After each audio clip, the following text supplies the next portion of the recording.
about needing more on the offensive end and wanting to do more in that category. What are you seeing out of that? How do you get more out of them? It's a collective thing. I mean, we'll never emphasize that one guy is going to carry the load offensively or defensively. It's a group thing. Of course, we would like to see JP get involved a little more offensively, but that also depends on the opponent. How they play, are they pressing us hard? Are we dominating the possession? Do we have a time when we dominate the possession and opponents have to move JP a little bit higher, or Albert or Nico, whoever is playing? So it's a collective thing, I would say, just one guy. How have you been able to move Albert around, and how is he growing into what you guys reflect on the field? He's been fine. That happens pretty much to everybody when you change the team. Try to find your legs and where you fit and how you fit. And Albert's been great. We played in different roles and different positions, and he responded pretty good. And which we expect even better things to happen from him, because we know that he has more in him. How does it change the way that you are able to prepare when you know you have a lot of players that are familiar with the balance of league play and international play, and sort of having to balance those different objectives? Obviously, it's difficult.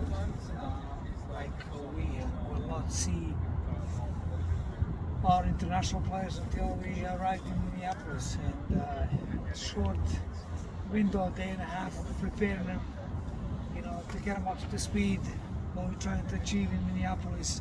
It's difficult, but on the end of the day, it's the same for everybody else, and we're not different. We have to get ready with the players that we have and find a way to get the result in Minneapolis. And for New York, we'll have a 3-4 days to prepare with everybody here. So I'm assuming that's going to be much easier when you have everybody here. So.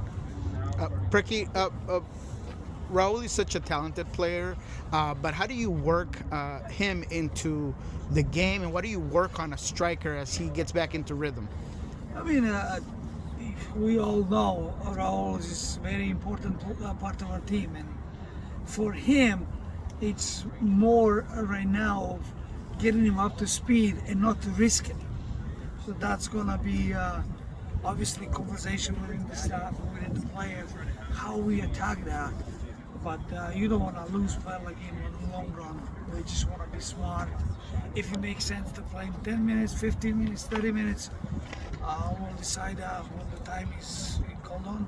So right now, with him, specifically with him, Nico, a couple of players that are a little bit older as well, we have to be very, very careful how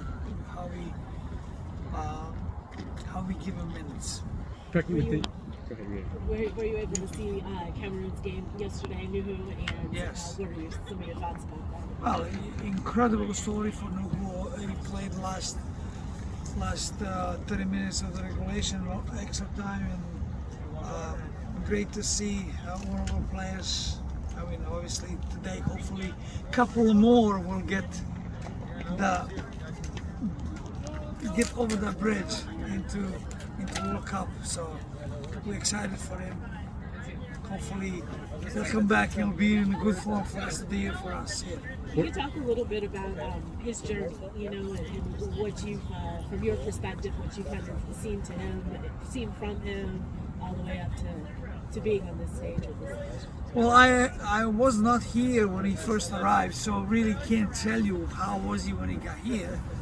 But I can tell you how was he when I got here, and today, it's a big difference. His maturity level is much higher. He's much more. He enjoys much more training in the group, and that comes with age. Different culture he came from, different place. It's very understandable for young players to have a little bit of ups and downs. But now, he seems like. Last year and a half, he's matured. You can see his level of play is risen, so we're very happy for him. On the United States side, from a 5-1 against Panama to what's coming up here and potentially clinching a berth here tonight, what do you think from the U.S. side? I'd be very, very, very surprised if we don't clinch. I feel it's just a matter of hours or minutes. I feel like we will go to Costa Rica, we have nothing to lose, everything to gain. They are under pressure, they need a result. We play smart, we'll even win that game if we are going for a win. And, yeah, what do you think from the team overall in terms of that 5-1 win and what you're seeing on the field? It's what good. do you like? It's a process for us in the States. Obviously, a great first step to qualify with a young group of players to qualify to the next level, to the World Cup level. But the process doesn't stop. These are young players, that they're not even close to their peak maturity level that it should be when it comes to the top level international games. So we have to be very careful of the expectations and not, how I said, burn the group with incredible expectation. We just need to support them, develop them, let them grow together, and I'm sure, as we all see, there's a lot of talented young guys in that team. How do you balance wanting to see Christian and Jordan get opportunities with that team, but also being a Sounders coach, knowing that you want them to be available for Saturday? Yeah, we're hoping that they both playing today. Nobody knows yet, unless you guys have a couple of spies there that tell me who's playing. But I don't know if they're playing or not. But it would be nice for us to get a game, to give game sharpness. Obviously, they've been in the camp. They haven't played much. Jordan's played a few minutes here and there. Christian hasn't. It's important for us if they can get some minutes. So when they come to us and play on Saturday, they had some minutes there. But otherwise, exciting time for them, and obviously exciting time for us as a staff to see a couple of our players having that chance to mathematically clinch the spot tonight. It'll be great. What do you think that despite Christian Roldan being one of the most influential and constant players in MLS in that roster, he's not getting any play time? Well, I'd love to give you an answer, but I don't know if I'd be able to because I'm not there. I'm not in the camp. I don't know what's going on there. I don't know what the messages are to Christian, especially to Christian and Jordan, for that matter. But he's in a fighting spot when it comes to international level. Obviously, the best players in the country around the world, and you're in a fight. And Christian is a fighter, and I don't expect nothing less from him than to fight and at some point to get an opportunity. There's also positional battles here, and I wanted to ask specifically about Danny Leyva. It seems like he hasn't quite been able to break the ground on a lot of constant minutes. What is it, or what does he need to do to get more minutes? Well, the thing is continue to work. As you all familiar, he got himself injured early in the season, lost his momentum.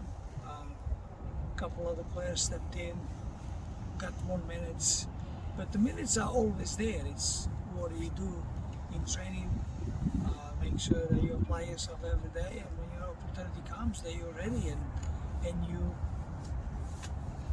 play a part. What do you see on him as a player? Then he's a very smart player, very technical, sees the field very good. He has a bright future, like I said, but it's all on the player. How much he wants to go, how far he wants to go with his dedication, work on the field, off the field. And there's no problem with him. Then he's a great kid who works hard every day. So that's why I see only positive things in the future for him.